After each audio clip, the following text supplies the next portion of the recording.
দুদকের আবেদনে দুবাইয়ের সাবেক আইজিপি বেনজির পত্রের দুটি ফ্ল্যাট জব্দের আদেশ দিয়েছেন আদালত। এদিকে বিদ্যুৎ খাতে হাজার হাজার কোটি টাকা লুটপাটের অভিযোগে ১৭২টি বিদ্যুৎ কেন্দ্রের তথ্য খুঁজছে দুদক। সংস্থার পক্ষ থেকে চিঠি দেওয়া হয়েছে পিডিবি সহ সংশ্লিষ্ট বিভিন্ন দফতরে।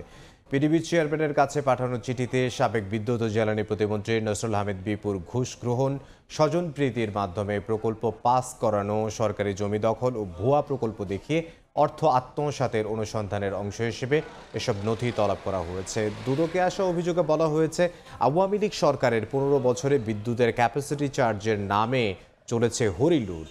সরকারের ৩ মেয়াদে বিদ্যুৎ খাতে মোট ব্যয় হয়েছে প্রায় ৪.৫ লাখ কোটি টাকা। শুধু ক্যাপাসিটি চার্জের নামেই আত্মসাৎ হয়েছে ১ লাখ কোটি টাকা।